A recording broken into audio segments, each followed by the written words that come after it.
Hello everyone, welcome back. I wanted to give you guys my first impressions on the Ruger 556 300 blackout. I had an opportunity to try it out today. I got a call earlier today from a guy that had a horse ranch, and this guy had a bunch of shotguns and revolvers that he often shoots on his property. He didn't own any ARs, and because of the whole coronavirus panic that's going on, he decided that now was the time to go out and get himself an AR-15, a modern sporting rifle slash self-defense rifle. So he went to the gun store without really doing too much research on it, and basically just told him I want an AR-15. And the Ruger 556 in 300 blackout is what they gave him, along with they gave him a Boris I think it was a 2.5 magnification scope. Obviously the guy paid a lot more than what I think they charged him $300 just for the scope.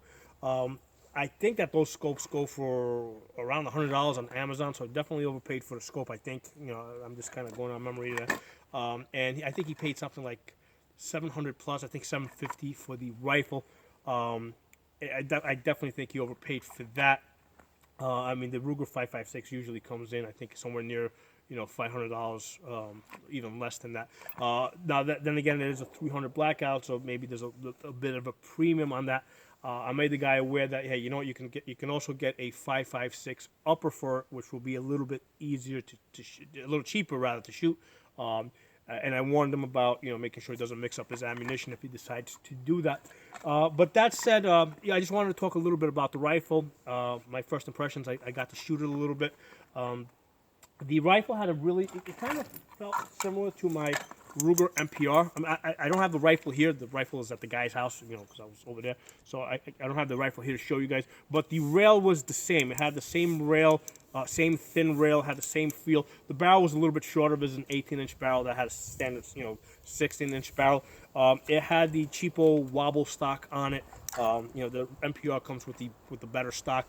But that really wasn't an issue at all. The thing that I found on it was that the trigger was a little rough. I thought. I had brought my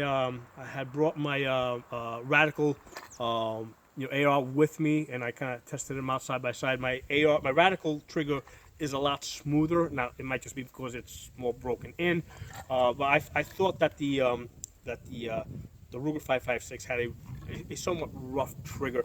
I was, first of all, I was able to have my measure here with me, and this guy had a very large property with open fields for his horses, and his different animals. So we were able to shoot some good distance.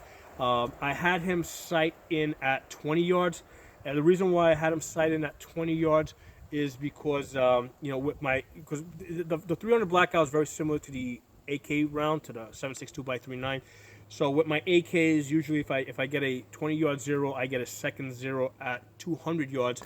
So that's why I had the guy zero in at 20 yards.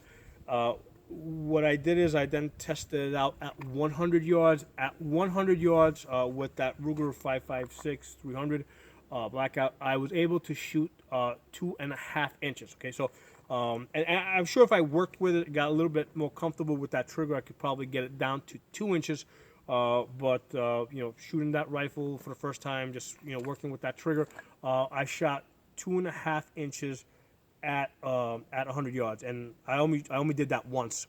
Basically, I'm using this guy's ammo.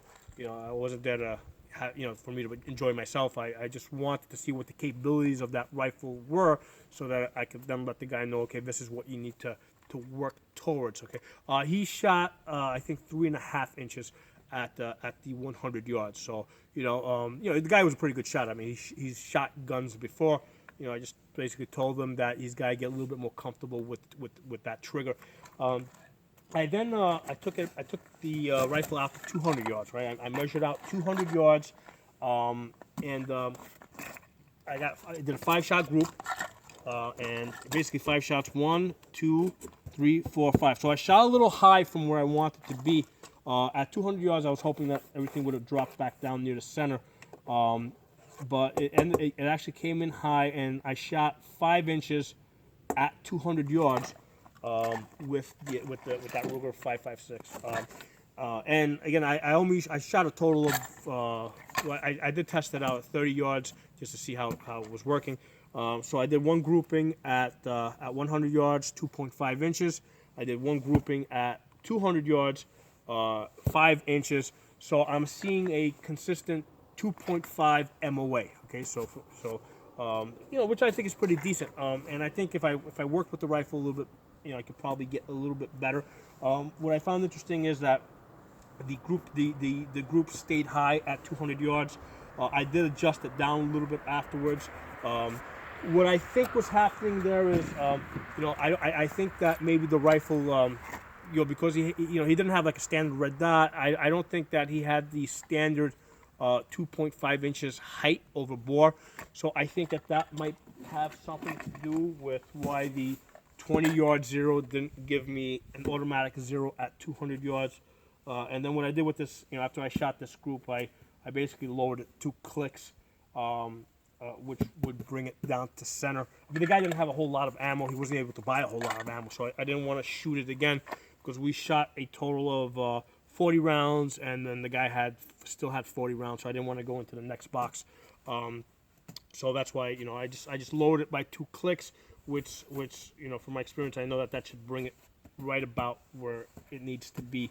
So those were my first impressions on the Ruger 5.56, you know, in 300 blackout. The trigger's a little hard a little rough compared to other triggers I've shot, but definitely still workable. I can, you know, still hit 2.5 MOA without working with, you know, without too much practice on this gun. I like the rail on it. That, you know, it has that standard, that thin rail. It feels really good, really comfortable. Yeah, I told the guy the stock, you know, at some point he may want to upgrade it. I also told the guy that he may want to change either to a red dot or go to a variable scope from, like, you know, because basically he had just I think it was a 2.5 power on that scope, which basically meant that he could only shoot distance. It was kind of hard to shoot, you know, close distance. I really couldn't do too many tactical drills with the guy, and have him work on some other things that because the guy bought the gun, you know, as a home defense, you know, type of gun. So the gun store really gave him the wrong scope for that function. I mean, the guy does have property, but I think that it's more useful for him to have a red dot. But anyway, those are my first impressions on that Ruger 5.56 and 300. Really nice rifle. Definitely way overpaid for it. You know, I think at $750, I think, you know, for a rifle, that's without the scope. You know, because the guy, I think he's got like over $1,000 in that rifle now between the rifle and the scope that they gave him. I think the guy way overpaid it. You know, so at the $750 that he paid for, I think he got ripped off. But if you're buying it at the $500 or in that area, I think it's a good rifle to get. And if you know, I would immediately upgrade the stock on that. So they're my thoughts. If you guys got any questions, comments, feedback, please put in the comment section. If not, remember to channel, subscribe. I'll see you guys next time.